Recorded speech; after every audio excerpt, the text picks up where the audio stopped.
Good evening. I'm glad to be here in Roslyn. And before we start the lecture, the name of the lecture is Torah and Science number 2. Just that you know, I brought you CDs over there.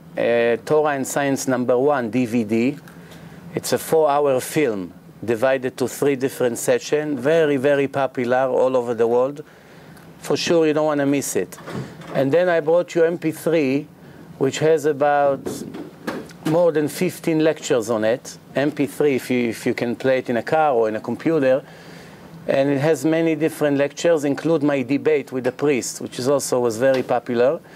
I would like to thank Rabbi Lavian for inviting me to speak here in this beautiful community tonight. It's the first time I'm here since you moved here. It's the first time. Since we moved, yes. Yeah? Huh? Since we moved. Yes, since you moved. I've been in the past in different locations. Hopefully we'll see you much. Huh? The first rabbi to speak. Yeah. So I'm glad to see a beautiful community with a wonderful Rav. And hopefully it will grow and become better and better by the weeks, Bezrat Hashem. And tonight, I'm sure that none of you have doubts if the Torah is from God or not. I mean, after you watch so many lectures in the past, you probably know by now, like you know it's night outside. So it's very clear. But it's always interesting for general knowledge, for our general intelligence, to know how beautiful and great is our Torah. For one reason is it makes you more secure. Second reason is sometimes you argue with friends, relatives, and you want to know what to say. If you know what to say, then it's very easy to win the arguments. So I always say in my lectures, if you listen to them in the past, that the biggest enemy of the person in life is ignorance. More than anything else, more than sicknesses, more than poverty, more than anything you can think, once the person is not educated in the most important thing in life, which is the book of instructions, the Torah that God gave us as a Jews. We have a Father, He created the world, He put us here for X amount of years, He told us the secret of life, He told us where we're heading to if we listen to Him, and where we're going to be if we don't listen to Him, and we don't have an idea what He's talking about, and later we pay a very heavy price, and then we regret it for eternity. I had it in my hand, I had it in my house, in my shelf.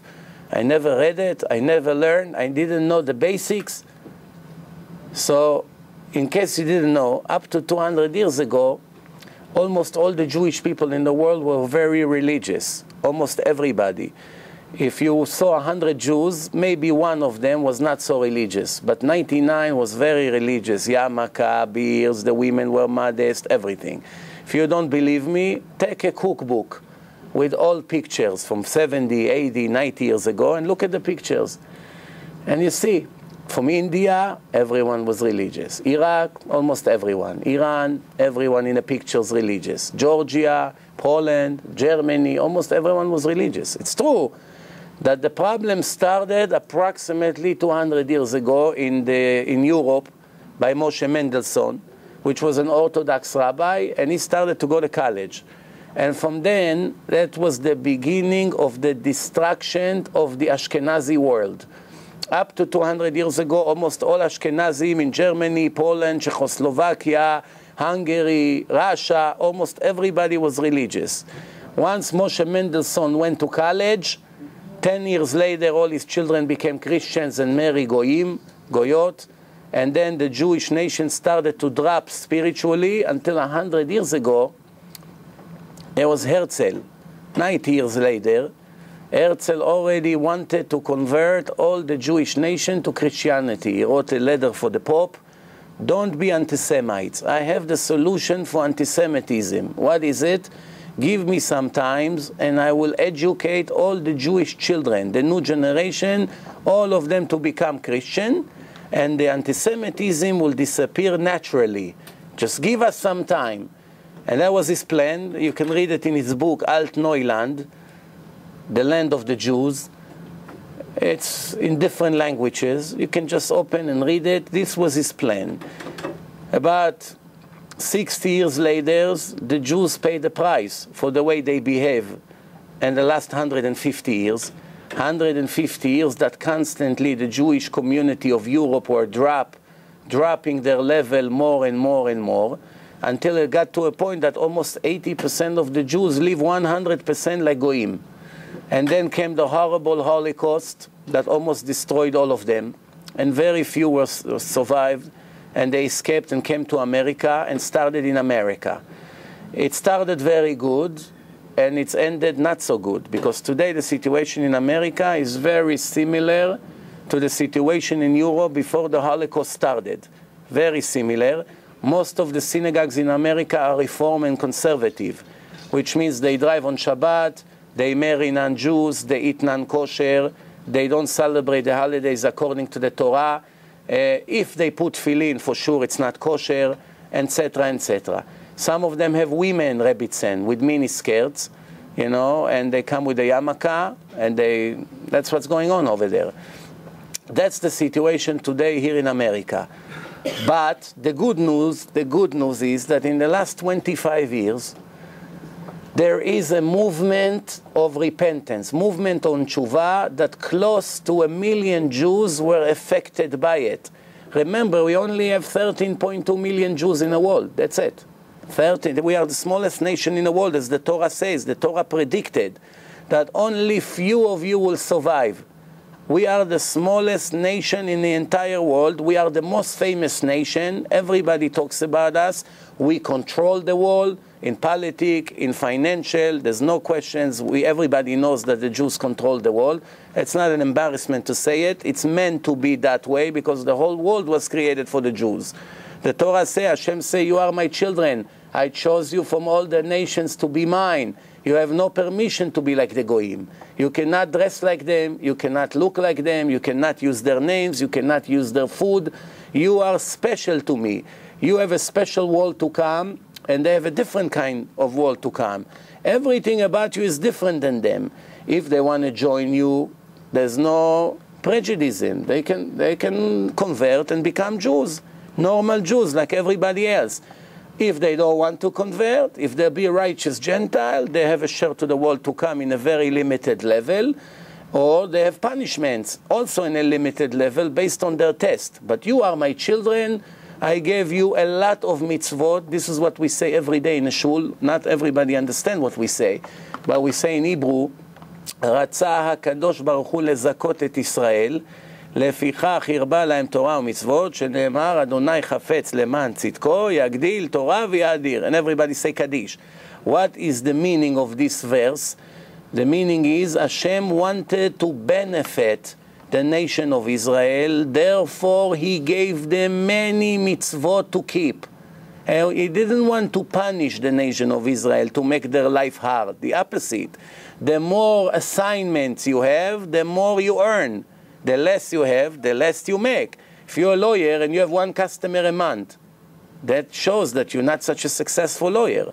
But if you have 100 customers a day calling, that shows that you're very successful. Everybody wants you to represent them. They want to use your service. The more work you have, the more money you make. Nobody ever complains about hard work when he makes money. People complain when they work hard only when they don't see results. They work, and in the end they're not closing the deals. But if he's very successful on closing the deals, the more he works, the better it is. He doesn't mind to come back at midnight. It was an extra $10,000 in his pocket, so he's very happy. Same thing over here. People who complain that Judaism is very difficult, it's because they're not understanding the huge reward that they're waiting to get. They're not understanding. So, as I said, after all these tragedies that followed us one after the other, here we are today. We are now 3,321 years after we received the Torah. We have people in our generation that have doubts if the Torah is from Hashem or not. And they ask questions. Some of them, they just use it as an excuse because they're not interested to follow.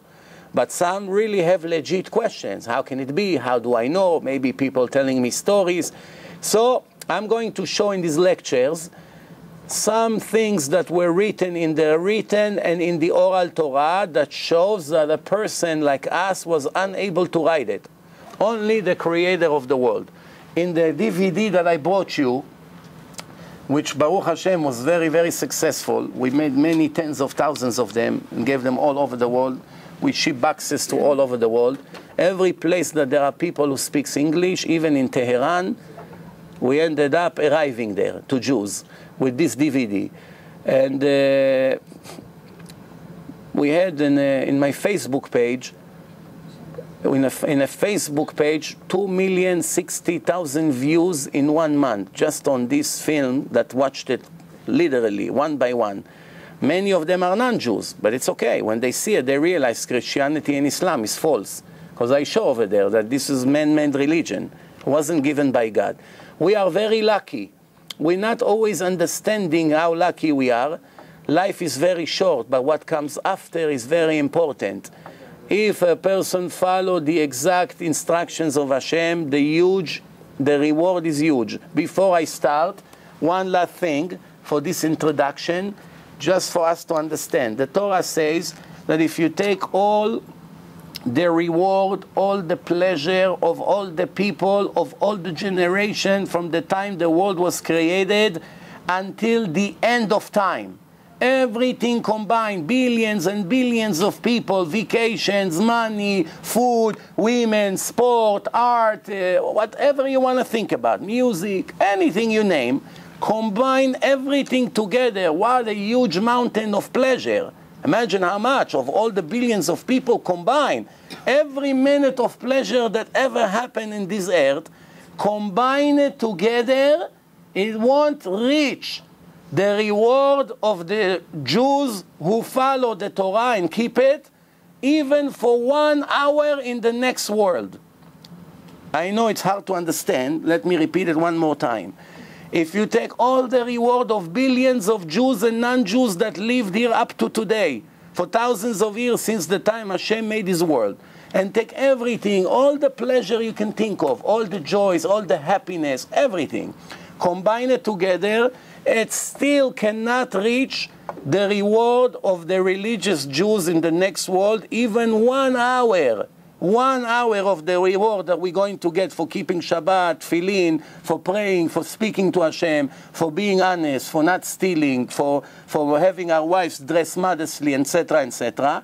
The reward for that is so big that a person that didn't keep it, just looking at what he lost, is going to kill himself for eternity. Forget about the punishment that he's going to receive. I'm not even getting into it.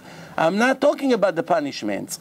But just seeing how much you had in your hand and you gave it up, there is no forgiveness for yourself. You never ever forgive yourself that you've been, or your father was religious, or your brother, or people are begging you, or the rabbi is begging you to come, and you are around, and you see people around you, and you are not keeping, and in the end you see what they got and what you get. Believe me, I don't want to see the face of that person when he finds out what the Zohar say, or what the Gemara, or everything like this. So this is their introduction. Let's make ourselves a little bit stronger in the next hour. As I call that lecture, Torah and Science Part 2, I'm going to show things that the scientific world found in the last 10, 20 years, in our days, and then to show you that it's all in the Torah 2,000 or 3,000 years before, when a generation that a person was unable to know it unless if God gave it. In the beginning of the Torah, it starts, Vayas Elokim et harakia, vayavdel ben hamayim asher mitachat larakia leben hamayim asher me'al harakia. Just in the beginning of the Torah, when it described the creation of the world, HaKadosh Baruch Hu separated the water, took some of the water high and some of it down, and made like a ball. And there is water in heaven, and there's water on the ground. How much water we have in our world? 72%. Almost the entire world is water. 3/4 of the world is water. Very deep. Billions and billions of liters of water all over the world. Comes the Torah and say, HaKadosh Baruch Hu separated between the lower water to the upper water. Then we go to Tehillim, 3,000 years ago. It's one of the 24 books of the Tanakh.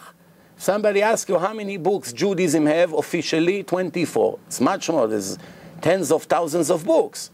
No religion in the world have even 1% of the amount of the book that were written in Judaism. No one, not Islam, not Christianity, not Buddhism. Just the amount of books that were written about the Rambam, or that relates to one rabbi who lived 900 years ago, it's already more than all the books in all the religions combined. Just for us to understand how many books are printed. There is unlimited amount of books that constantly are printed about the Torah. Remember, even Christians and Muslims print books about the Torah. You go to the Hamas website, half of it is parts from the Torah. Speaking of Abraham, Sarah, the story of the Torah, King David. The Arabs learn about it in school. They learn about the Torah. They learn about Musa, Moshe. They learn about Miriam. They learn about Aaron. They learn about Yaakov. They learn about all these people. The Christians even more. And many other cults that follows the Torah. The Torah is the most legendary and most famous book in history. No book was ever published more than the Torah, ever. The Torah is the only book. There are more than 80,000 religions and cults in the world today, more than 80,000. All of them are constantly, one by one, fake, complete fake, that was written by people. It takes exactly 5 minutes to smash to pieces any religion you bring me. Right away, I'll show you right away that it's all nonsense. Why? Because it's full of human error. Also, if you take, for instance, if you're searching for the original Quran, you will never find it, because there's hundreds of different versions. You'll never find the original one. You take one from Iraq, you take one from Iran, you compare it, different names, different dates, parts are missing, the wrong order of the chapters. You go to Gaza, you take one, different Quran. You go to China, different Quran. You come to the United States, different Quran. Same thing, the New Testament, more than 150,000 different versions. Even if it was given by God, anyway it's gone. Nobody will ever find the original one, so there's no point of wasting 1 minute on this religion, because they don't have the original, supposedly holy book. We, the Jews, are the only ones who have the same Torah no matter where you go. You go to Iran now, in Tehran, you open the Torah, and then you go to Russia, and then you go to Yemen, and you go to Poland, and you go to Israel and United States. Everywhere the same Torah, 304,805 letters, the same order with no differences. Why is it? Because we are the only truth. Remember, this is just for us to understand how lucky we are. Not only we have the truth, we never lost it. Most likely, to keep something like this, when all the nations wanted to destroy us, it was almost no chance to keep the Torah, because everyone were anti-Semite. Everyone wanted to destroy the Jews, wanted to destroy the Torah. The Jews are here. The Romans disappear, the Babylonians disappear, the ancient Persians disappear, the Egyptians disappear, the Philistines. All these big empires, they are all gone. The Greeks and the little tiny nation, the Jews, are still here with the original Torah as they received in Har Sinai. And it wasn't modified. It's the same Torah. So we go to Tehillim. This is what Tehillim says. Alleluhu, we say it every day in a prayer. Allelu Shmei HaShamayim. Heaven, praise God. Ve'amayim asher me'al HaShamayim. And the water that above heaven also should praise God. Why? Because based on his order, they were created. The heaven and the water above the heaven. They were created with one word that came out of God's mouth. The question now is, for many, many years, everybody were asking about this verse. What water you have above heaven? What? You go to space now, you don't see any water. As long as you fly as much as you want, higher and higher and higher, and another 1,000 miles, and another 1,000 miles. Where do you see water? Which water we see above the heaven that the Torah and Tehillim and the Gemara is speaking about? Chazal are telling us 2,000 years ago. Listen, this is 2,000 years ago. No internet, no satellite, no NASA, no telescope, none of these things. They say that the upper water are standing in heaven based on the word of Hashem. Because literally they were supposed to fall down. But they're standing somewhere and they are frozen like a huge piece of ice. Glidei kerach. The word glida in Hebrew, in modern Hebrew, come from the word glid. Glid means chunks of ice. That's why we call it glida in Hebrew, but it comes from the Gemara. גלידי קרח, והם מרובים יותר מהמים התחתונים. And there are much more water on the upper world than in our world. Which means it has to be more than the 72% of the water that we have. The answer now, listen good now. Amar Rabbi Yoshua. Rabbi Yoshua says, the whole world is drinking, receiving his energy, his life from the upper water. From the upper water. Then in Pirkei Rabbi Eliezer, chapter A, also about 2,000 years ago it was written, it says there are two kinds of rains. Sometimes you see rain and sometimes you see another rain. You don't see the difference. For you it's water who's falling on your garden. But there are two different kinds of water. They're coming from different sources. This is what it says. It says there's one kind of water. Most of the water in the world is water that evaporate from the oceans or the rivers. They go higher. That's what we call humidity. You feel very humid. Water are evaporating. They go higher and higher. They become, once the water evaporates, it's like gas, going higher and higher and higher. They create those clouds. The clouds explode, and then you have local rain in different areas. But there is a second kind of rain that when God wants to bless all the trees and the earth right here, he opened his treasure. He has a special treasure in heaven, Otzaro Atov, Shebashamayim, Umamtir al haaretz, and send rain to the land. And the land is blessed. All the seeds receive this water, and of course we get the best fruit and everything else. This is what we say in Torah, in Deuteronomy 28, Devarim Chavchet, Yiftach Hashem lecha et otzaro atov et hashamayim. Hashem will open to you his special treasure in heaven. What is it? This is the special rain that falls and revive all the trees and give them all the energy that they need. Now, when we're speaking about water above the heaven, there are billions and billions of stars. Some of them are 1,000 times bigger than Earth. Some of them even bigger. Some of the stars are 100% ice. The entire, listen, one star that is bigger than Earth, the entire star is one huge piece of ice. Everything from A to Z. If you can heat it up, it's all going to become water. But since it's all frozen from day one, it was the creation of one huge piece of ice.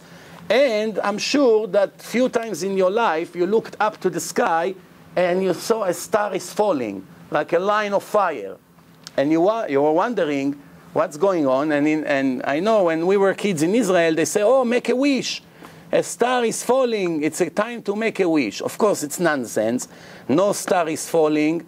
And the reason why we see sometimes lines of fire in heaven, it's very simple.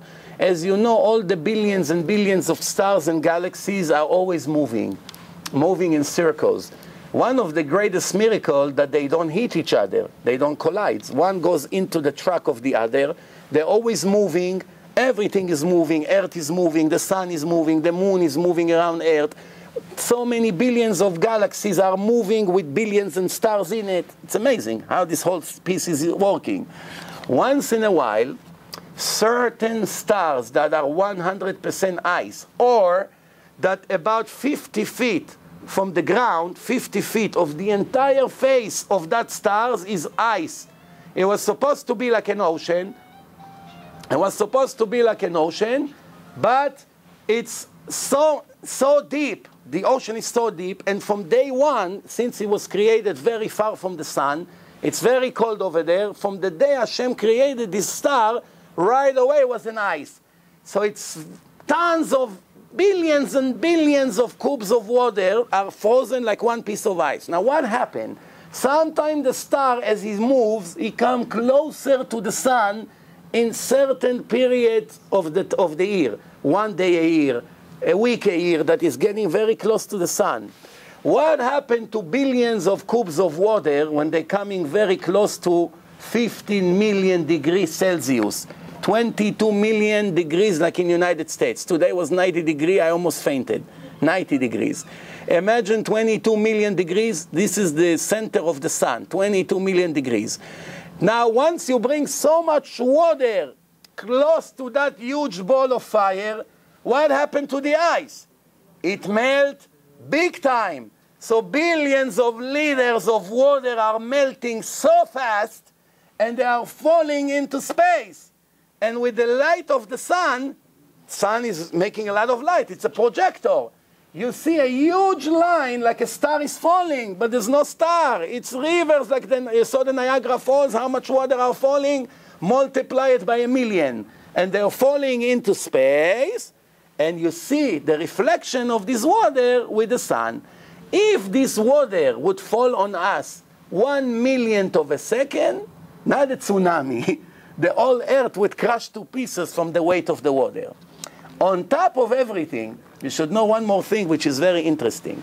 How about if I tell you now that we have a guy, we have to put him in front of a group of soldiers, and they have automatic Uzi machines, each one of the soldiers.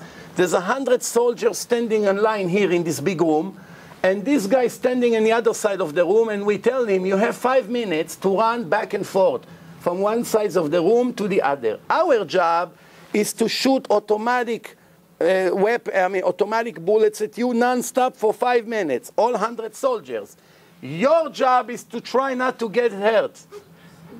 How long he will survive from the minute they scream, fire, and everybody begins to shoot, how long is going to survive? Do you think he will survive more than 1 second? Not even. Imagine that for 5,761 years, we shoot non-stop and he survived. Would we agree finally that there's a miracle that is done by God, or would still be skeptic? What do you think? After 5,771 years that this guy is running back and forth, and we're shooting non-stop. Supposedly, we have unlimited amount of weapon. We shoot like this for 5,700 years. We shoot, and he's still running back and forth, and nothing is hurting him. Nothing hit him. What would we say? Wow, it's a magic here. This is basically what happened to us. Our little tiny ball is one of the smallest stars in the universe. It's moving all the time, and above us and around all the time there are much bigger stars who are always moving. And you know, when something is on a movement, pieces are breaking. Sometimes pieces are breaking from these stars, you know, from the pressure, like earthquake or anything, explosion of a star, and a huge piece is falling down and breaks to millions of little pieces. Each piece the size of New York State, New Jersey. Big pieces like this are falling all the time. If they will eat Earth, in less than a second, it will be like 1 billion atomic bombs in one second. So they're always falling on the side. For thousands of years, constantly are falling pieces, and more and more and more, and they never hit us. Once in a while, a tiny piece falling into our direction. You see, you look with the big telescope of NASA, you see a piece is coming very, very fast towards us. Piece the size of Long Island is coming towards Earth. What happened? By the time it arrived to the atmosphere, we have a special protection that Hashem made around us. It's very, very crowded air, that once these pieces are coming into our area, the atmosphere grinds it to millions and billions of pieces. It explodes to much more pieces. It's basically like a grinding machine.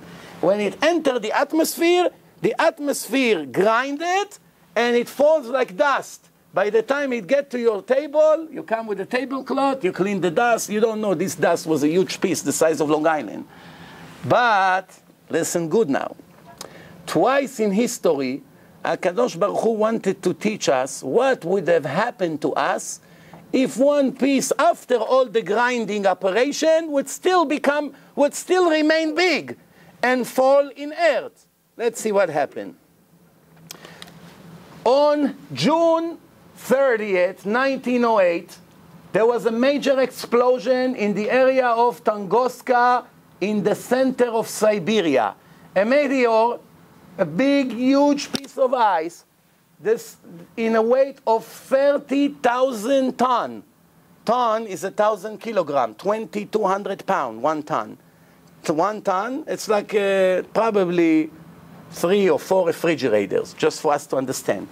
Imagine like 60,000 big refrigerators, put them together, size of a huge building in Manhattan. A piece like this is flying in a very, very fast speed towards Earth and falling in the center of Siberia. If this piece would fall in Europe, it will finish all Europe in a second. If it would fall in New York, all New York and New Jersey in 1 second will be wiped out. It will be the end of the world. Why? All the stock market, all the gold, all the jewelry, all the diamonds, 47th Street, all the garment center, everything will be gone in 1 second. It will take who knows how many hundreds of years to put everything back together. People will kill themselves. They lose all their saving, banks, saving, FBI, all the investigation, all the core will be the end of the world. That's it. All the markets would crash. People would left with nothing. Out of frustration, some Russians, after drinking some vodka, will shoot few missiles with atomic weapons. You know what we have to lose? We already lost everything we have. Let's destroy the whole world, and that will be the end of us. But Baruch Hashem, with Hashem's direction, He directed the piece to fall in the only place in the world that it would not destroy the world. There's anywhere else it would fall, even in the middle of the ocean, it would create such a tsunami. Imagine you throw such a piece in the water.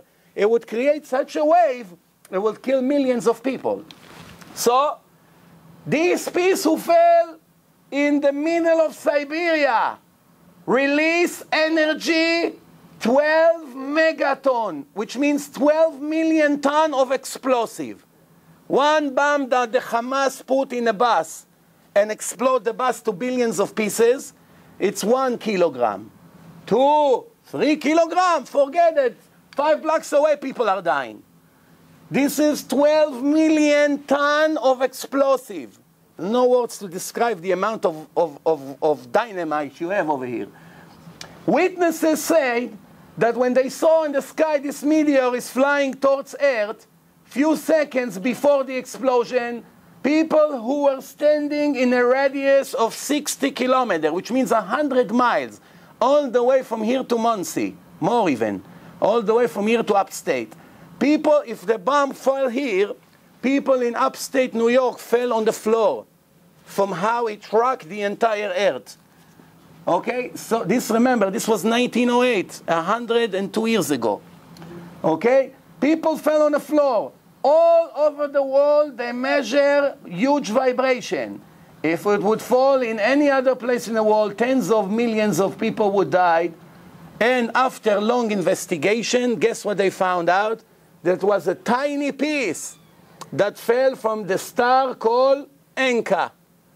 Enka, that's the name of a star. A piece of it fell and fell in Siberia.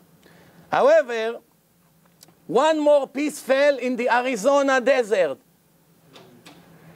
It made a hole in the ground 17 kilometers, almost the size of Manhattan, in the middle of the desert.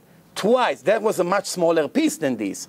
But just imagine, twice in history, a piece penetrated the atmosphere and fell on us.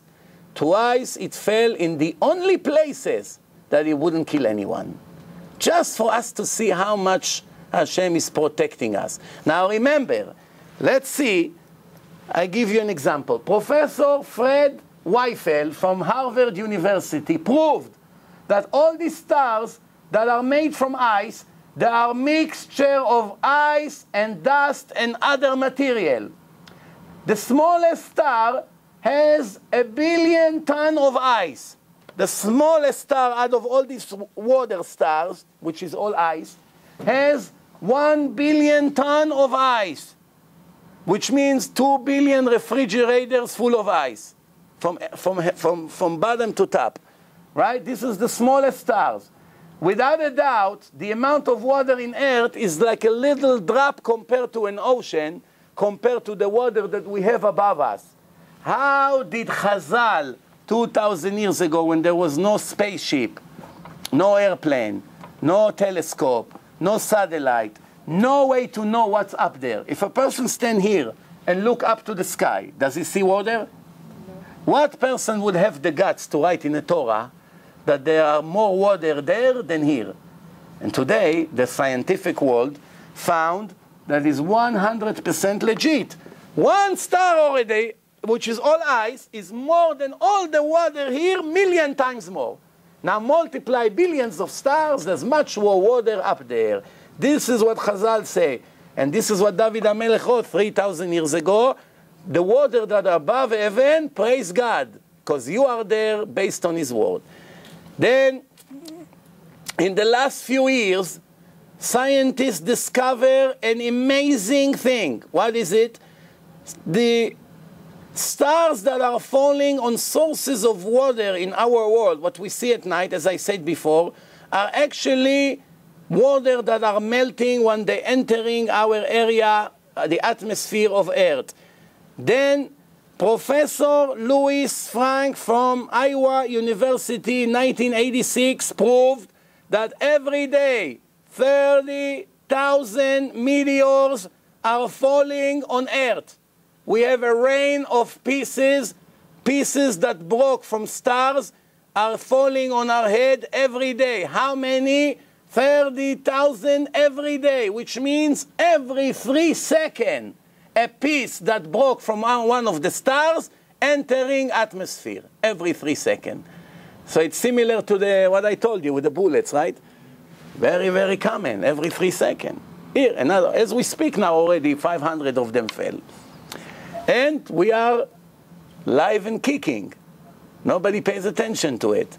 This is just to show you, in case you wonder, for those people, excuse my language, for those fools who come and say the world was made by a random explosion. There's no planner, there's no creator. You believe in it? Right? A watch cannot be done by itself. But the whole entire universe, everything was by mistake. Was made, everything moved by mistake, all the protection was made by mistake, all the animals that have all this protection against other animals, it's all coincidence, there's no planning, oxygen everywhere, water everywhere, food for everyone, giving birth, a drop of seed makes a person, all these things, it's everything coincidence. A mistake, an explosion happened, and everything fell by mistake into place. All right, let's move on. I'm sure you heard about the Bermuda Triangle. Next to Florida and Mexico, there is a triangle in the water. It's created a triangle that over the past decades, many boats and airplanes disappeared there. Until this moment, nobody knows for sure where these planes and helicopters and boats disappeared. They got swallowed and nobody ever found it. Now, later, scientists made all kinds of experiments over there, and they found that there is very strong magnetic fields over there. And if you enter that area with metal, the chance to get hurt is very high. So now they know. Anything that's made from iron, metal, etc., once you enter that area, there's magnetic fields who can suck you in and nobody knows where. That's it. However, did you know that the Gemara 2,000 years ago was speaking about it? Is it possible? Let's see what the Gemara says. The Gemara says, 903 different kinds of death God created in His world.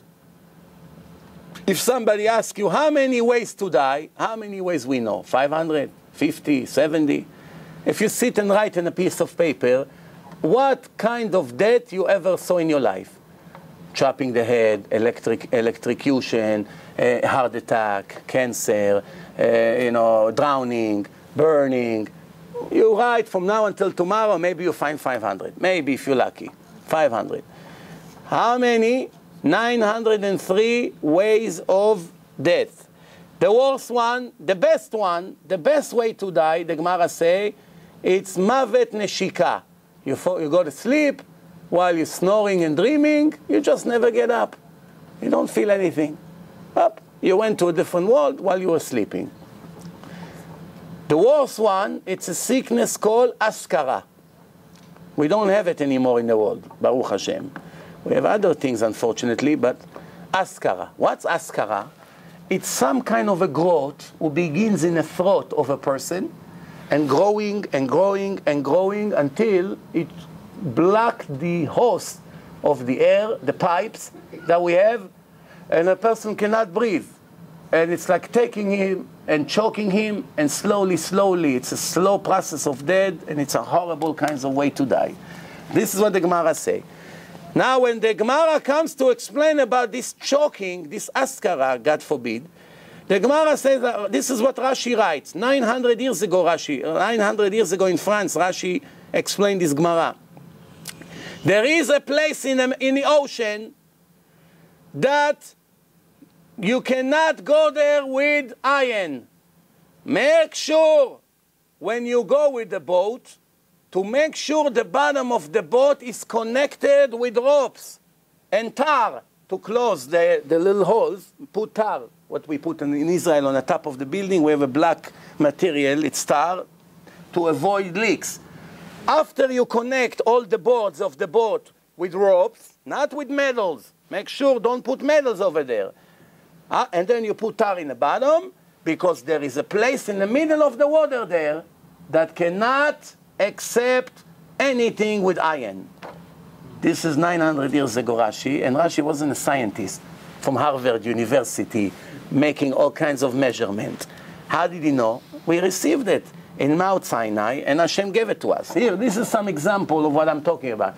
In the last 40 years, many disappearance of boats, tens of boats and airplanes, all of them disappear in the same area between Miami, Puerto Rico, and Bermuda Island, which creates a triangle, and that's why we call it the Bermuda Triangle. Thousands of people disappeared or died there. Thousands of people. Nobody knows what's there for real. There's all kinds of theories. Maybe earthquakes, underground earthquakes, magnetic fields. They may think that it's prehistorical, who knows what. You know, once you don't know, the theories begin, like the edge of the world. The scientists don't have the Torah. So they try to calculate how old is the world. If they had the Torah, they know it's less than 6,000 years old.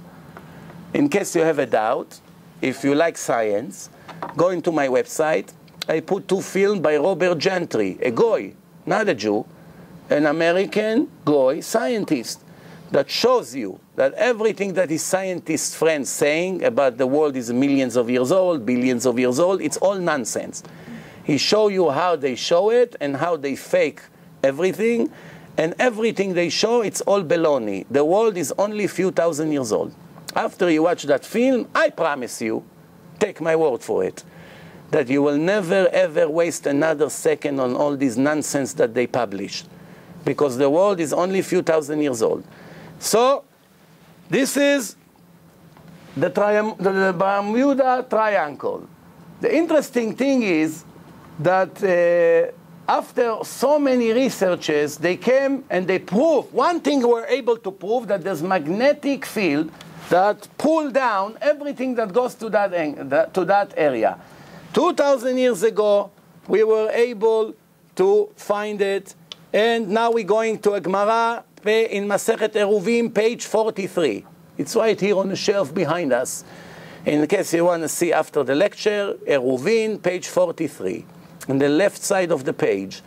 The Gemara says, no, when you go to college today, you send your children to college, you pay $100,000 a year, not include the pizza and the beer. It's just the learning and the dorm. And after that, the professor will teach them, besides all the other nonsense that they teach over there, one thing he's going to teach is that the first person who invented the telescope is Galileo Galilei in 1608, 400 years ago. Truthfully, it started by Hubble. He started it, and 30 years later, after he died, came Galileo and finished the job. So it's called the telescope of Hubble or the telescope of Galileo. Either way, according to science, it's only 400 years old. Why the professor teach this nonsense? Because they never read the Torah. Here is a part from the oral Torah in front of us. Listen good. Rabban Gamliel had a tube, a special tube. He was looking into his tube and was able to see 2,000 amma on the ground. 2,000 amma, it's 2 kilometers, about 1.6 miles. How many blocks in Manhattan? About 30, 40 blocks, something like that. 2,000 amma on the ground and 2,000 on the water, in the ocean. Together, 4,000, which is about 50 blocks in Manhattan. Now, do you know someone in Manhattan that can stand on 90th Street, 90, and look, take a paper towel tube, you know, these nice things that you put the paper towel, take it and stand like this, and you see people from 50th Street by the bridge. Do you think if he stands in all the way uptown, he's looking like this? Maybe see a block and a half. Not even. 1 block maybe. 2 blocks. Oh, wow. What a vision this guy has. What tube he had? Very simple, telescope. You cannot see to 3 miles with a tube unless if it's a telescope. He was able to see things from far away, from 3 miles. 3 miles is a lot. All the way from here to LA even more. It's 3 miles. He was able to see people. What is it? A special telescope. Of course, it wasn't the telescope of Galileo. The telescope of Galileo was 6 feet. 6 feet wide. Very, very big, huge telescope. But still, today they have telescope much, much bigger, and you can see things from very far. But the idea of having a telescope, Chazal had it already. When? 2,000 years ago. Rabban Gamliel was the president of Israel 2,000 years ago. Now we're going to see something very interesting. The Ramchal, Rabbi Moshe Chaim Luzzatto, one of the greatest Kabbalists lived ever. He lived 250 years ago. He wrote more than 100 Kabbalah books. Most of them are gone, unfortunately. We don't know where they are. But the few who survived became legendary books all over the world. The most classy one is called Mesilat Yesharim, The Path of the Just. Every Jew in the world, minimum, has to learn it at least 100 times to know what's the purpose of life and the way of Hashem. He have other few important books, and I'm sure you can find it here on the shelf. But this is just a preview. Who was the Ramchal? Rabbi Moshe Chaim Luzzatto. He passed away age 39, and some say that he was reincarnation of Rabbi Akiva. Rabbi Akiva lived 120 years, full life, but he became religious age 40. And the 40th years of his life, he started to learn Torah and became the most important Jews in history. Rabbi Akiva was the biggest Chacham in history that achieved his level with hard effort, started age 40 learning Aleph Bet. It's not late for us. He only started Aleph Bet, and he became the biggest Chacham in history, Rabbi Akiva. And what else? The reason why we said that is a reincarnation of Rabbi Akiva, because he came to complete the first 40 years that Rabbi Akiva lost in his life. And he wrote what he wrote and left the world in a very young age. Now this is what he writes in Mesilat Yesharim. If a person gets addicted to this world, to this material world, like most of us, what's to eat? What are they going to serve? You know, some people come for the lecture to hear the wisdom of God. Some people come for the sushi. That's it. It's how do I know? Every time in my lectures and they put in a flyer, sushi will be served, you have extra 100 people. If it's working like this already 5 years since they invented sushi, then you see that people don't come for the actual lecture. Or if they know there will be girls in a lecture, they come. If there's no girls, that's not so interesting. That's a mitzvah. Very good. Convince me. All right, now, so what's the Ramchal says? If a person is after this world, this temporary world that we live in, automatically he goes far away from Hashem. But if he's stuck to Hashem, he's very close to Hashem, he doesn't care about this world. He doesn't care about his car and what kind of suit and how nice is his haircut or how delicious is the food, with salt with spice, hot, cold, he doesn't care. Rav Ben Zion Abba Shaul, the biggest Sephardic Chacham in the world in the last 50 years, he was a big Kabbalist and a big Chacham and very humble person, and was Persian. He brought pride to the community. And you know what was he eating? He was eating a piece of bread which is from 3 days ago that can break your teeth. Since he didn't want to break his teeth, he was dipping it in a black coffee that was standing from the morning until the afternoon on the table. It's already cold. Was dipping it to make the bread a little bit softer, eating it sometimes with one tomato. Tomato was a treat already, like dessert. Eating tomato, and that's what he was eating. How do I know? My cousin was learning 12 years by him. He didn't want to waste the 15 minutes with fork. Oh, delicious. Here, let's put some this sauce and that sauce. Go get us, heat the bread, this. That's waste of time for him. Why? He was so connected to Hashem. Every minute of wasting was a poison for him. What we love so much, you give it to him. I say, you're punishing me, you're giving me all these things. I'm not interested in it. My soul is so high and so connected to God that I see lights all the time without drugs. Everybody needs drugs to see lights. But in his time, he saw lights naturally by learning Torah. So what's going on here? So he says like this. If a person is going away from God, he's spoiling the world and himself together, which means the sins that a person makes in his life affecting the material world. Everything around him is getting affected, which means if you want to buy a table, make sure you don't buy it from Chinese or Korean or Japanese.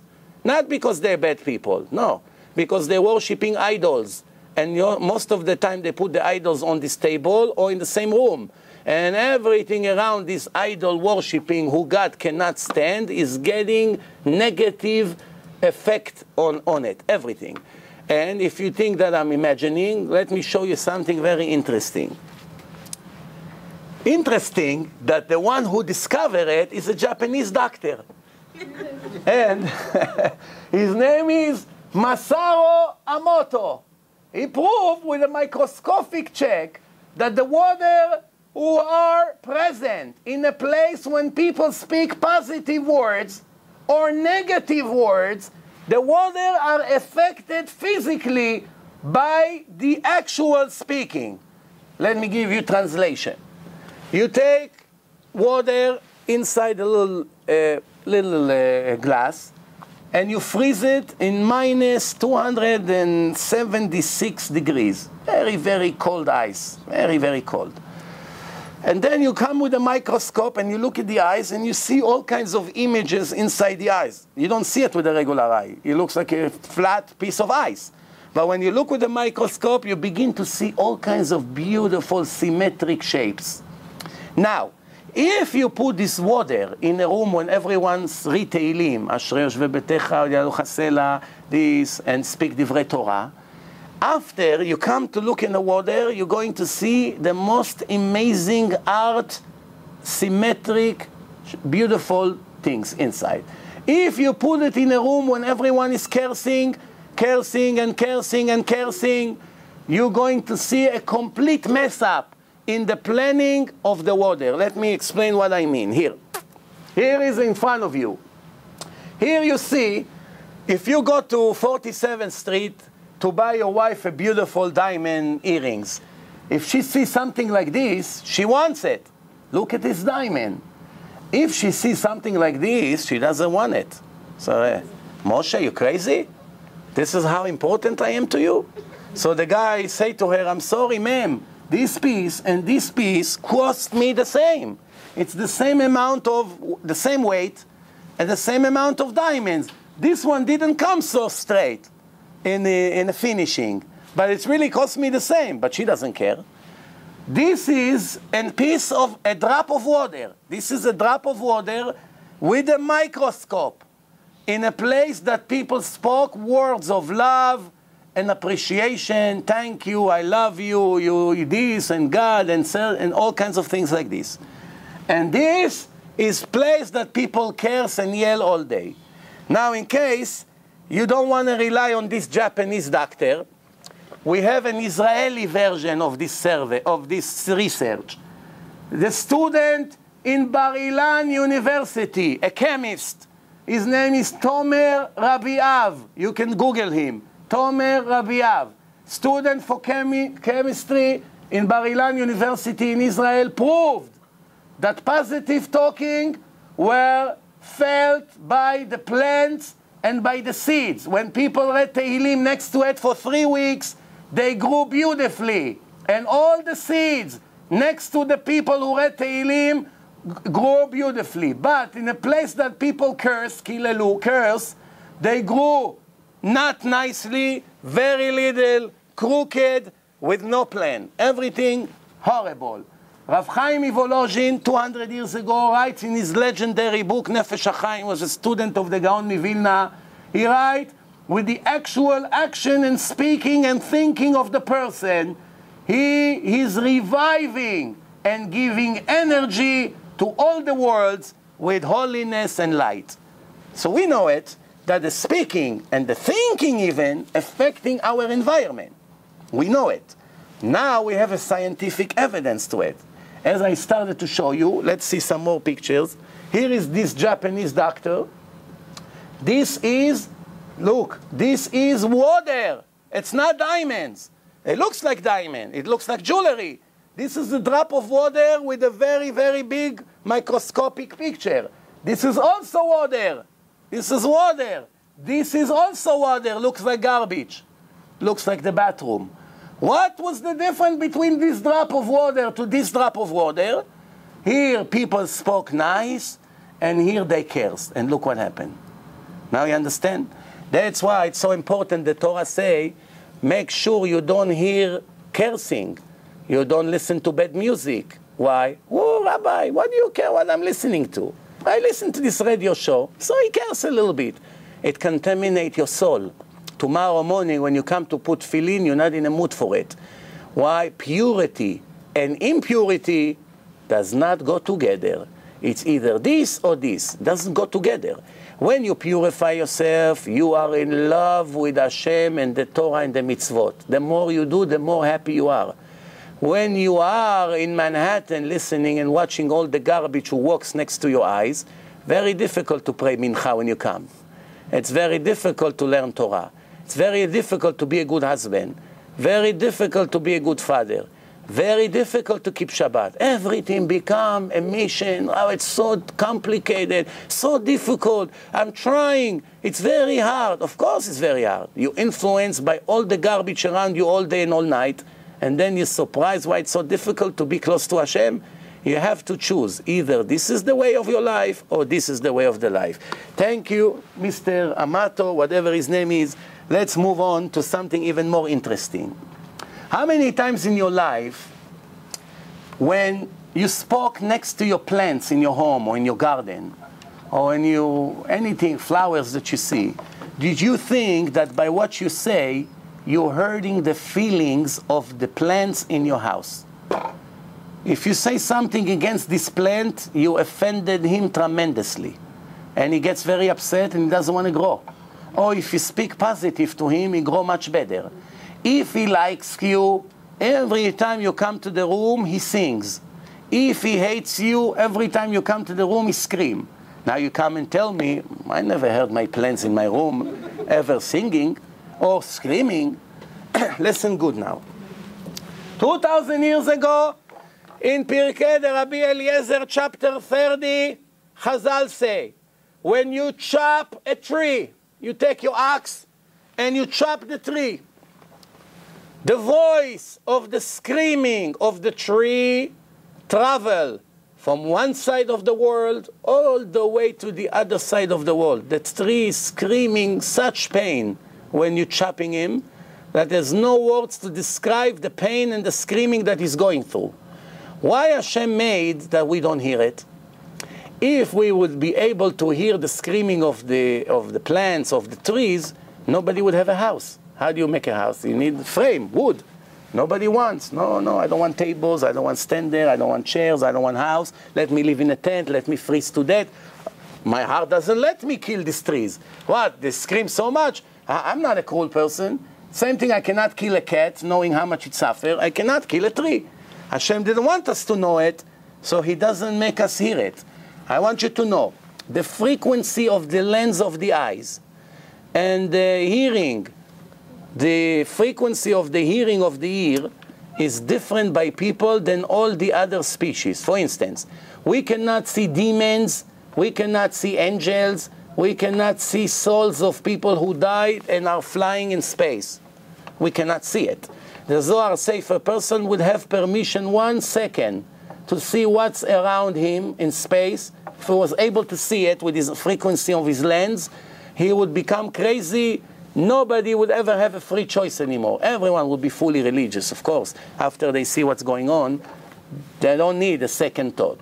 But that's not what Hashem wanted. They would eliminate the free choice. So what did Hashem do? He doesn't let us see it. But the animals do see it. How many times you sat in your house with your dog or cat in a very quiet night, no noise, no nothing, you read a book or something, and all of a sudden the dog or the cat screaming, running around, looking up and down, crying in a corner, looking like this, like someone is coming to choke them. And you look at the dog and you're wondering, what's happening here? And it's very there. I know hundreds of people wrote to me email after one of these lectures, and it happens to them all the time with their animals. Why? You cannot see what they see, but they can see. Also hearing. Did you ever buy a device that make all the mosquitoes and flies go away from your home? You buy it, it's $20, $30. You plug it into the wall. You put it anywhere in the house. No more mosquitoes, no more flies, no butterflies, no bees, no nothing. Why? They have a demo button on this device. A demo. When you hit the button, you hear such a whistle that you feel your ears is ripped to pieces. It's such a sharp and loud voice, you cannot take it more than 1 second. Why they made this demo button? To show you what the insects are hearing. That's why they're not coming anywhere near your house. When they come closer and they hear this scream, this whistle, they can't take it, so they run away. Why don't we hear it? Because the ears of a person work in a different way than the animals and what's around. Also the plants, the trees. I want to show you something incredible. The Gemara says in Masechet Kritut, page 6, when you take the spices to make the Ktoret, they used to have 11 spices. We read it every day in Shachrit and Mincha. Pituma, Ketoret, Ketzad. 11 סממנים היו בה, הצורי והציפורן והחלבונה והלבונה. Okay, you know the rest. One of them we say, what do we say? הדק היטב, היטב הדק. שהכל יפה לבשמים. When you chop them, when you chop the cinnamon or whatever you do there, you have to talk. It's very good to chop it very good. I'm chopping it very good. What are you, a moron? What are you? I'm cutting something. I'm cutting you very good. I'm cutting you very good. What is this? When you speak next to these spices, it improves their smell. The voice improves the quality of the perfumes. That's a law in the nature. But it's ruining the quality of the wine. When you make wine, whatever in your barrels, it has to be a very quiet area. The more noise over there, the quality of the wine is bad. In France, when they make the wine, nobody has permission to go in. They're standing there for months or for years. Nobody goes in except one person who comes to check. And one more thing, women are not allowed. Not that the French are allergic to women. If anything, true is the opposite. But they know, this goyim, that's their job. The goyim knows that if a woman that are in nida, she has her period, and she goes in, it ruins right away all the quality of all the wine, and the value of the wine will go tremendously down. Not only that, if a woman wants to try me on, buy flowers, put them in, put one vase here and one vase in another room, for same flower that you bought from the same day. The flowers that you touch in the time of nida will die much faster than the flower that you did not touch, even though they came from the same store, the same bunch, everything. This impurity of nida, it's so strong that the Zohar said that a woman in period cannot come to shul and look at the Sefer Torah. She's not touching, Rabbi. She's all the way up. Not to look. It damaged the Sefer Torah, the Zohar say. So we see there are things, spiritual things around us. If we are not educated in Torah, we will never know. We pay a heavy price for it, but we don't even know why. Now let me give you an example. The Gemara said, the voice is good for the perfume. Amar Rabbi Yochanan, it makes the perfume better, but it ruins the wine, because wine needs quiet. Then the Gemara says, Rabbi Yochanan, he knew the language of the trees. He knew the language of the angels, the language of the animals, and also knew the language of the trees. Nobody ever taught me in school that the trees speak to each other. But one time when I said in one of my lectures, a person from the audience was a scientist. Came, wasn't not a religious person. So I'm very surprised. Yes, what are you surprised about? He say, it's actually 100% correct. For sure the trees communicate between them. I say, how do you know? He said, very simple. If you go to any forest you want, when the trees are going one next to the other, orchard, forest, the trees always expanding to the sides with their branches. But you will never find that one branch touch another branch from another tree. If this branch go to the right, the other one will go to the left. They say, where do you want to go? You want to go left or right? You go left, I go right. Why? Otherwise it's going to be accident. But if you plant a tree next to the siding of your house, which is also wood siding of the house, but it's dead wood, it's not connected to his roots, it's dead. The tree will penetrate and make a damage to the siding of the house. That's why they tell you make the tree far away, that it won't grow into your house, then it's going to make damages. Why? The other one is dead. It cannot communicate. But it's very interesting. It gets even much better. Listen good. In the last few years, the scientists all over the world are developing an amazing research. According to that research, all the world of the plants and the trees is full of feelings. They have very strong feelings. They know how to express their emotion like pain and fear and happiness. It was published in the scientific magazine, very, very prestige. It's called Nature. This is a British, very known scientific magazine called Nature. A research of Chandra Bosa, a world-known scientist that measured the reaction, the physical reaction of the plants, and was chopping a carrot. He took a carrot and chopped the carrot while he was connecting electrolysis, two wires, connects to an electric system, and once you cut the carrot, it creates energy, and that energy he was able to measure the screaming and the suffering of the carrot was connected to this electrical system. And every time he was cutting or chopping a piece from this vegetable, he was pushing the arm of this electronic system, and he was moving through the energy of the screaming of the carrot. Not only that, he was able to light a little light bulb. From the screamings of the carrots, it creates energy that light a little light bulb. It was able to create lights every time. What's the connection between cutting carrots to lights? Of course, this is the energy that it creates. Not only that, it says like this.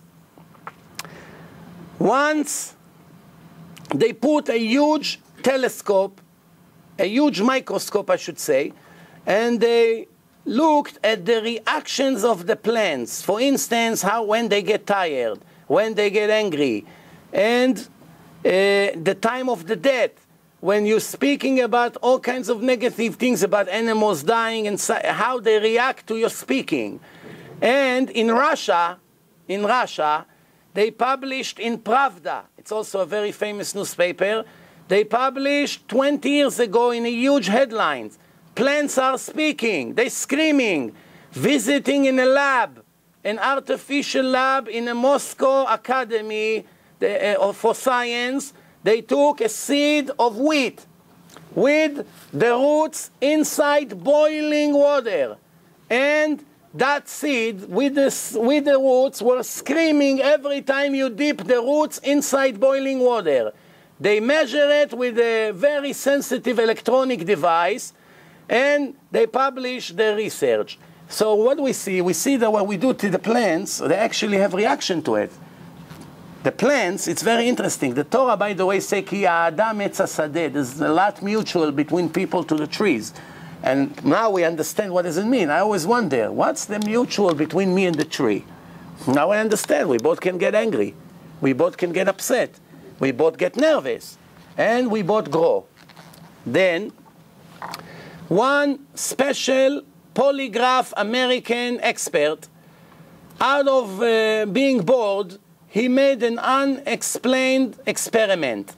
He connected the electrode of the polygraph into the leaves of the plant who was growing in his office. Surprisingly, the plant started to react. When he wanted to see more reaction, he decided to burn one leaf. Once he was burning the leaf, the needle of the lie detector jumped tremendously, dramatically up. Just like a person that gets very excited and lying, and the detector detects him when he lies, a lie detector. So we see that the plant has feelings. One time he spilled hot water on the plant, forget it. Every time that person entered the room now, without affecting the plants was already reacting. Which means the plants not only know and feel, he saw that place, that person, here is my nightmare come. Like some wives, when the husband comes, they hear the car parking, my nightmare begin. Not by us, Baruch Hashem. But there are people like this. Oh, my husband came home. How many hours of suffering begins? You know? Sometimes it's the other way around. Depends. Now here is what the Torah says. Listen good. The Torah says like this. Chazal say, there was one date tree. Dates. And it was standing in Hamatan. It's something in the Galilee, in the north of Israel. ולא הייתה עושה פירות. Refused to grow dates. You know these palm trees that you have the dates on there, you go everywhere, in California, in Florida, in Israel, in hot weather.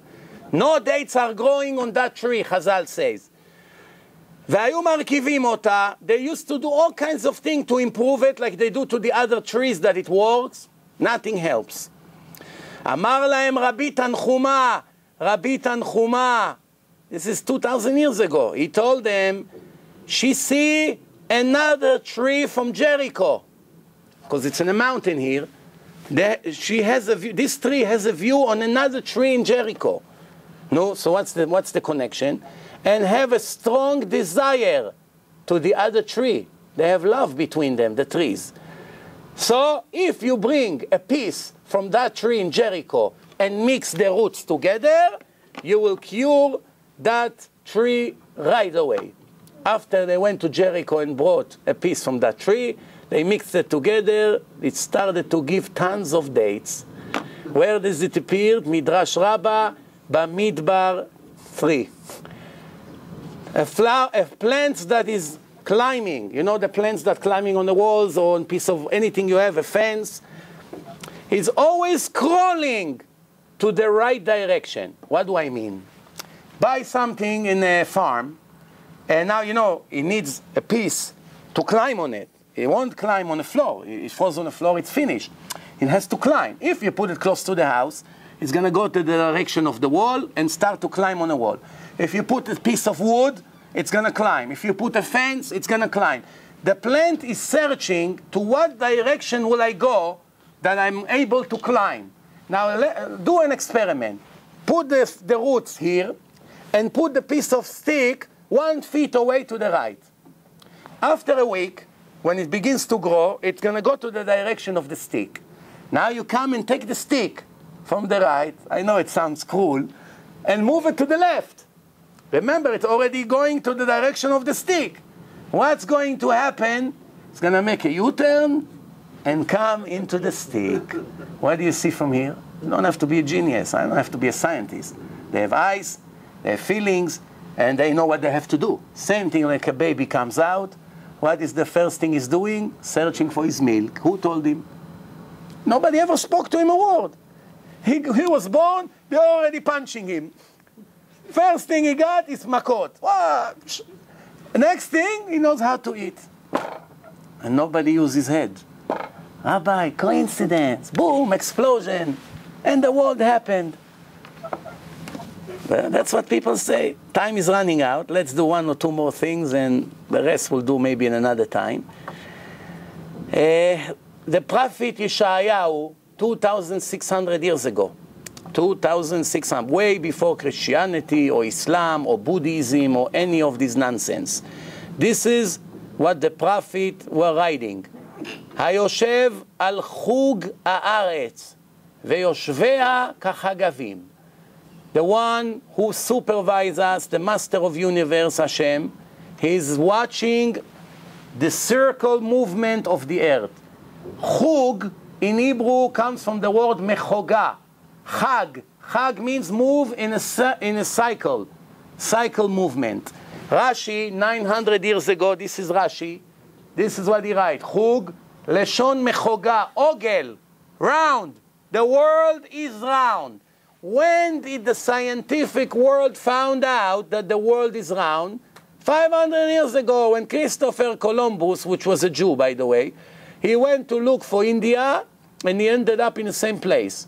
And then he realized, I was sailing in my boat straight all the time. How did I end up coming to the same place? If I'm going to that direction, I cannot come back here, unless if I make a U-turn. That means I went in a road that slowly curve, and is going round until I get to the same port. Up to that moment, everybody argued.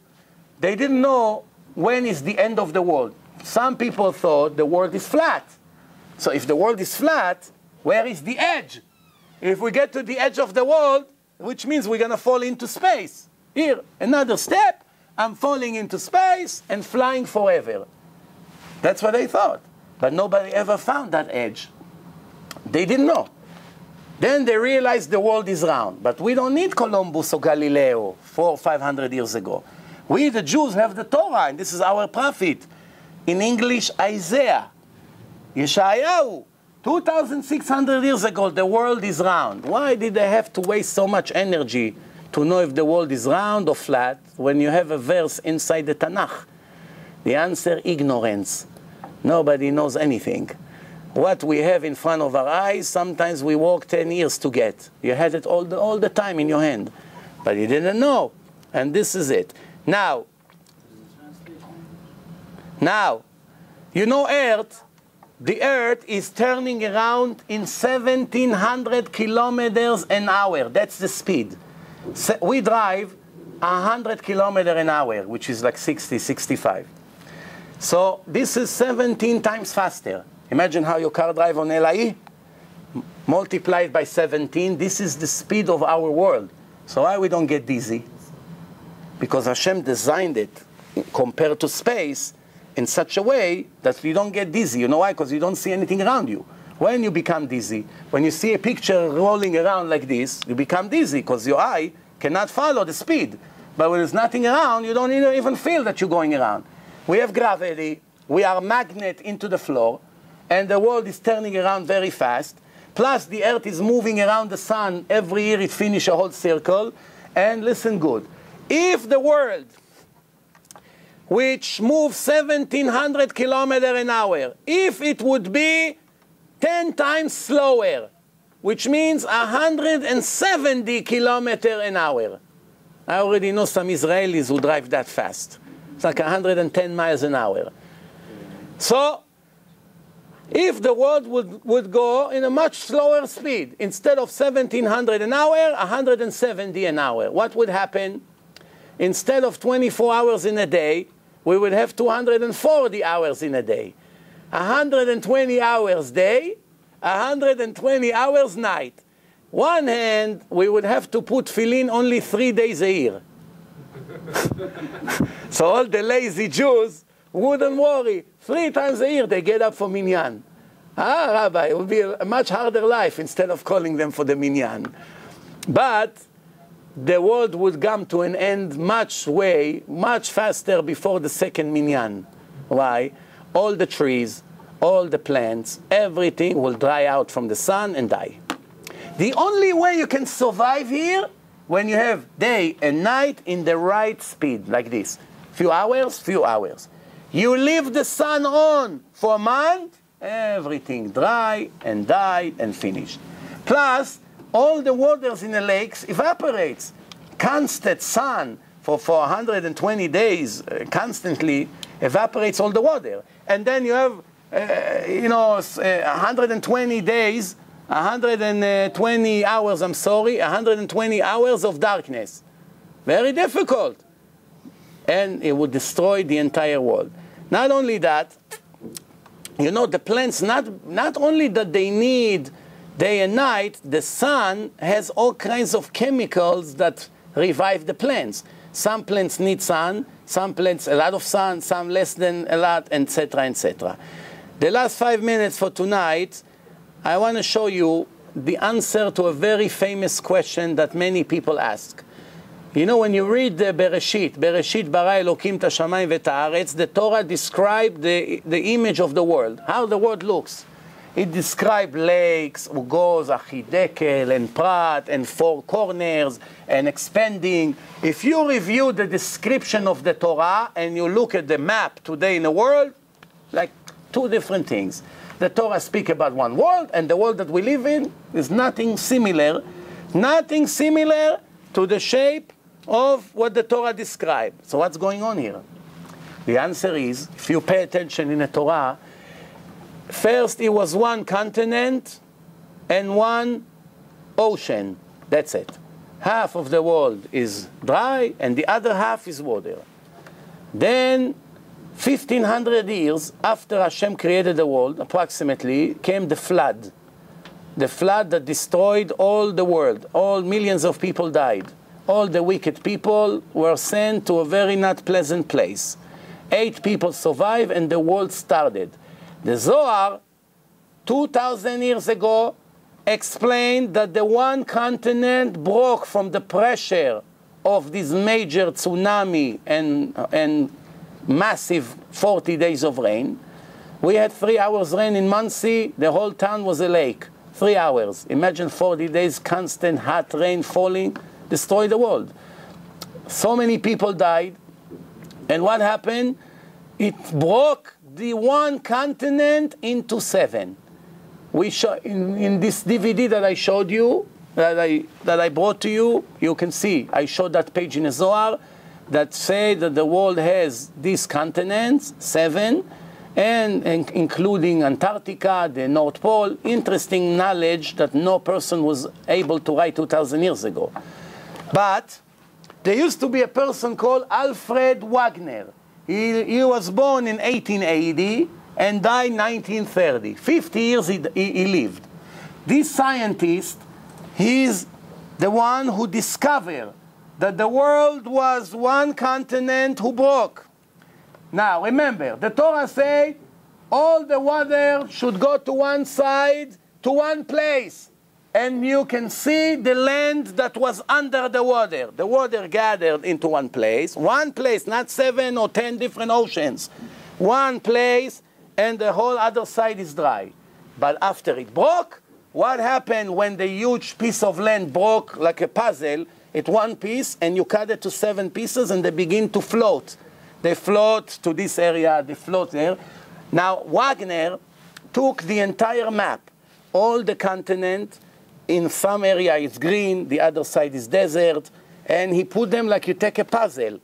And he put all 7 continents together into one. He showed what place of the continent here was connected to the edge of that continent over here, exactly in the same measurement. That's why he became a very famous from this research. Exactly as the Zohar said. With all the respect to this Wagner, we didn't really need him. Zohar, 1900 years before him, wrote it. Eretz achat mamash otziu hamayim. After Hashem collected the water into one side, there was one continent. Umimena nitavu sheva aratzot. And from that land, it became 7. One continent became 7, but nobody teaching college Judaism. Why? They're very primitive. They call us primitive. It will take them 30 million years to get to the level of our shoe. And that's the truth. And you should nothing to be ever embarrassed on the truth that God gave us. We are the nation of the book. Who called us the nation of the book? Muhammad himself. He called the Jews the nation of the book, Am HaSefer. If anybody asks you, who made us that beautiful title? Prophet Muhammad. I don't know why they call him prophet, because if you search in the entire Quran, you will never find even one prophecy. What kind of prophet who never said anything about the future? I don't know, but whatever. That's besides many other problems that we have. And the last minute for today is Benjamin Franklin. Who is Benjamin Franklin? Who knows? Who was he? I'll give you a hint. He lived in 1776, before Napoleon. Or maybe the same time, huh? What is it? The President of the United States? Mr. Bakshi, your mistake. It's what 99.9% of the educated people that I met all made the same mistake, so you're in good company. He wasn't the President of the United States, but he was high in politics. But he was a scientist. You see him on the old $100 bill, if you still have some. And why he became very famous? Because he discovered... What? Yeah. He discovered a way to protect us from the lightning. He found that every time the lightning hit a certain area, the first place you see sparks is places that have metal, and they are higher than the rest of the town. Something on the roof always is the first thing to get. And he started to research, and he knew that this lightning come, and it's like a magnet. Automatically it aims to where the metal is the closest to him. Once it goes on that metal, all the people underneath get protected. Now let me ask you a question. When we walk on the street and it's raining and then there's thunderstorm, we hear big explosion. What comes first, the lightning or the bomb? The noise. The noise comes first? Not true. First you see the light, and sometimes only 10 seconds you hear the explosion. Why is it? The truth is they both happen in the same second. The lightning and the bomb started in the same collision of two clouds or something like that. It creates energy. And it creates electric and noise at the same time. But the speed of light is much faster than the speed of the noise. That's why the light arrives here much faster, and only a few seconds later, the noise who was sent in the same second is arriving. It's very lazy, the noise. Until he gets here, we already saw the light. Now, how do you know if the lightning is in your area or not? To protect the children if it's raining, it's very dangerous. If somebody wet walks in the street and the lightning hit in that street, he can die immediately. Becomes black. Why? If the light and the noise is in the same second, you see from your window, light and boom, at the same time, it hits in your neighborhood, in your town. But if there is few seconds different, it's enough 1 second different. It's already hundreds of kilometers away, it could be. Because the distance is very far. This is how it goes. Now, did Benjamin Franklin really discover what they say? The answer is yes. He discovered, but we didn't really need him. Why? Because if we only knew Gemara, we would know it a long time ago. Chazal, our sages, knew it. Here is what the Tosefta says, 2,000 years ago. The Torah says, you're not allowed to use the black magic of the Emori. The Emori is a nation that lived in Eretz Israel 3,300 years ago. They are one of the filthy 7 nations who sit in Israel when the Jews came and occupied the Holy Land, and God kicked these 7 nations out of Israel. One of them was the Emori. They were expert in black magic and voodoo and all these things that you know of. There are many people in the world who are still doing it, like New Orleans. That's why they had the tragedy there. And the tsunami over there in the east, same thing. Everywhere there is black magic, there are major natural disasters in those areas. Check and see if I'm right or wrong. Later, not now. Now, So what's going on here? The Torah say, be careful not to do the magic of the Emori, even if you see that supposedly it's effective. Don't follow their ways because it's against my wish, God say. I'm not interested in this black magic. But here is what the Gemara says. Someone who take a medal, there is a special piece of metal, he put it in between the sheep. He has sheep, and the sheep give birth. The more goats and sheep that are born, the more money you make. Yeah? If you have 100 this month, each one is $300. You become a rich man. If you have only 10 goats were born, how much you make? Plus you have expenses. So you want the animals to give a lot of birth. So they do everything they can to make them celebrate, the animals. You understand? So what happened? One of the ways of the Emori to multiply the animals, to have more animals, is to take that medal and make some kind of a black magic. They throw that magic in between the sheep, and more sheep is born. So the Gemara says like this. A Jew that is taking a piece of metal and put it in between his sheep, הרי זה מדרכי האמורי, should be very careful. Yes, you're going to have another 10 sheep or 20, yes. But you just got God angry, very angry. Why? It's the way of this Goyim, which is one of the 7 cursed nations that mentioned in the Torah. Yes, you see maybe another $2,000, but you have a big problem later with Hashem. But, there's always a but in America. But, if it's because of the lightning, is allowed. If he put that piece of metal to protect his animal from the lightning, that's not a black magic. That's a natural protection. That's allowed. 2,000 years ago. Did you learn it in college, in Harvard or Columbia? Where? In Baruch College, Torah College? Maybe the college has to come to get new education? What do you think? And you got it for free. You didn't pay $100,000 a year tuition. And this is not 1,000% that me, the little one here, has in my computer. This is 1,000. I can sit with you now until next year straight and show you one after the other, divine information. That's why I call my website divineinformation.com, because it's full of divine information. And when the Jews and Goyim find out that the Torah is the only divine book, many of them wake up and they start follow the instruction of Hashem before it's too late, before they miss the train. I want to say again thank you to the Rav and to this beautiful community and everyone who published this lecture on the Facebook, on the flyers, whatever you did. And I'm sure people pay for the food or whatever. So everyone, Yishar Koach, Chazak u'Baruch. Hopefully we'll meet again soon. Thank you very much and good night.